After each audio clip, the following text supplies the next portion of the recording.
Hi friends, welcome to Pendems kitchen.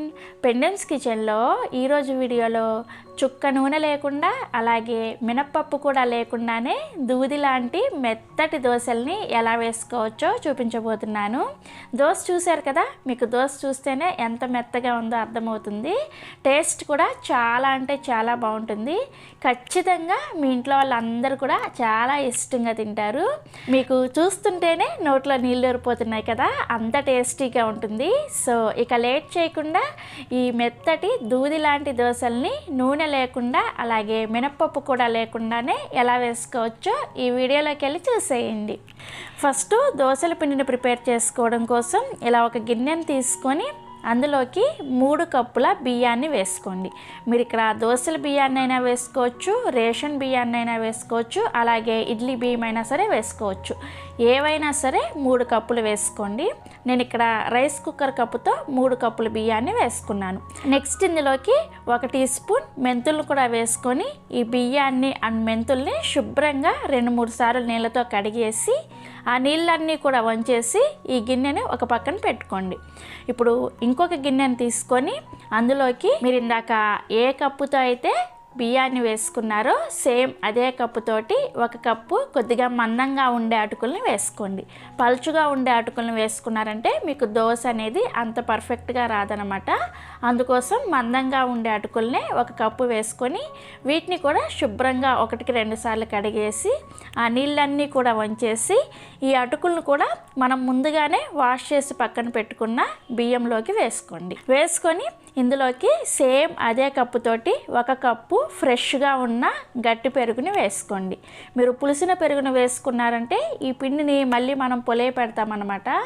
అప్పుడు మనకి దోశ అనేది మరీ పుల్లగా అయిపోతుంది. సో అందుకోసమని ఫ్రెష్ పెరుగుని 1 కప్పు వేసుకొని ఫస్ట్ ఈ పెరుగంతా కూడా ఈ బియ్యం అటుకుల్లో కలిసేటట్టుగా చక్కగా కలుపుకోండి.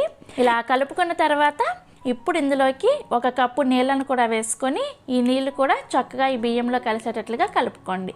మీరు ఈ పెరుగుకు బదులుగా చిక్కటి మజ్జిగనైనా సరే వేసుకోవచ్చు. ఇలా నీళ్ళను కూడా వేసుకొని కలుపుకున్న తర్వాత ఇప్పుడు వీటిని మూత పెట్టేసి కనీసం ఒక 5 నుంచి 6 గంటల సేపు నానబెట్టుకోవాలి. సో నేను ఇక్కడ 5 గంటల సేపు నానబెట్టిన తర్వాత మీకు చూపిస్తున్నాను, చూసారా? మనకి బియ్యం అలాగే అటుకులు ఈ పెరుగును పీల్చుకొని చక్కగా నానిపోయి ఉంటాయి. ఇప్పుడు వీటిని గ్రైండ్ చేసుకోవడానికి ఒక మిక్సీ జార్ని తీసుకొని అందులోకి ఈ నానబెట్టుకున్న బియ్యాన్ని అటుకుల్ని వేసుకోండి. అలాగే వీటిని గ్రైండ్ చేసుకోవడానికి అవసరమైన నీళ్ళను కూడా వేసుకొని పిండిని మీకు వీలైనంత మెత్తగా కాటుకులాగా గ్రైండ్ చేసుకోండి. ఇక్కడ నేను మీకు పిండిని గ్రైండ్ చేసిన తర్వాత చూపిస్తున్నాను, చూసారా? పిండి పైన ఈ విధంగా ఎయిర్ బబుల్స్ లాగా రావాలన్నమాట. ఇలా ఎయిర్ బబుల్స్ లాగా వస్తేనే మీరు పిండి అనేది పర్ఫెక్ట్గా రెడీ చేసుకున్నారని అర్థం.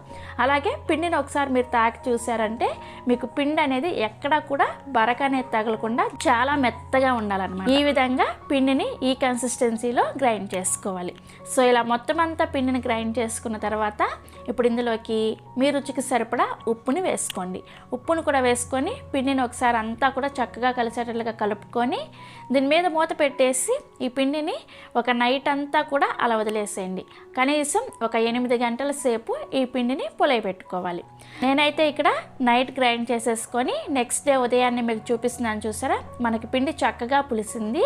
ఇప్పుడు ఈ పిండిని ఒకసారి అంతా కూడా చక్కగా కలిపేసుకొని ఒకవేళ మీరు వేసుకున్న సాల్ట్ అనేది సరిపోకపోతే కొద్దిగా సాల్ట్ కూడా వేసుకొని కలుపుకోండి. అలాగే పిండి కన్సిస్టెన్సీ చూసారా? మనకి ఈ విధంగా జారుగా ఉండాలన్నమాట. మరీ గట్టిగా అలాగే మరీ నీళ్ళలాగా కాకుండా ఈ విధంగా ప్రిపేర్ చేసుకోవాలి. అవసరమైతే కొద్దిగా నీళ్ళను వేసుకొని పిండిని ఈ విధంగా రెడీ చేసుకోండి. సో మనకి దోశల పిండి అనేది రెడీ అయిపోయింది. ఇప్పుడు దోశలు వేసుకోవడం కోసం స్టవ్ మీద దోశల పెనాన్ని పెట్టుకొని బాగా వేడి చేసుకోవాలి. ఈ దోశ కోసం ఖచ్చితంగా పెనం అనేది బాగా వేడిగా ఉండాలన్నమాట. బాగా వేడైన దోశల పెనం మీద మనం ప్రిపేర్ చేసి పెట్టుకున్న పిండిని 1 నుంచి 1.5 గరిటె వరకు వేసుకొని ఈ దోశని కొద్దిగా లైట్గా స్ప్రెడ్ చేసుకోండి. అంటే ఇవి కొద్దిగా మందంగా ఉంటేనే టేస్ట్ బాగుంటాయి అన్నమాట. సో ఇలా స్ప్రెడ్ చేసుకున్న వెంటనే దీని మీద మూత పెట్టేసి ఈ దోశని మీడియం ఫ్లేమ్లో ఒక 2 నిమిషాల పాటు కుక్ చేసుకోండి. సో మూత తీసిన వెంటనే మీకు దోశ చూపిస్తున్నాను చూసారా, దోశ పైన ఎంత చక్కగా హోల్స్ వచ్చాయో.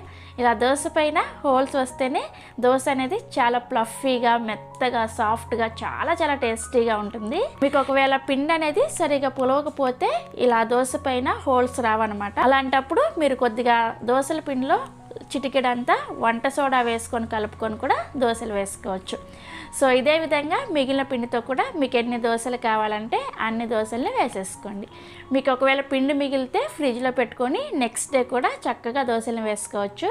సో నేను ఇక్కడ కావాల్సిన దోశలు వేసుకున్న తర్వాత మీకు చూపిస్తున్నాను చూసారా, ఇలా దోశలు వేసుకొని మీకు నచ్చిన ఏ చట్నీతో సర్వ్ చేసుకున్నా కానీ చాలా చాలా టేస్టీగా ఉంటాయి.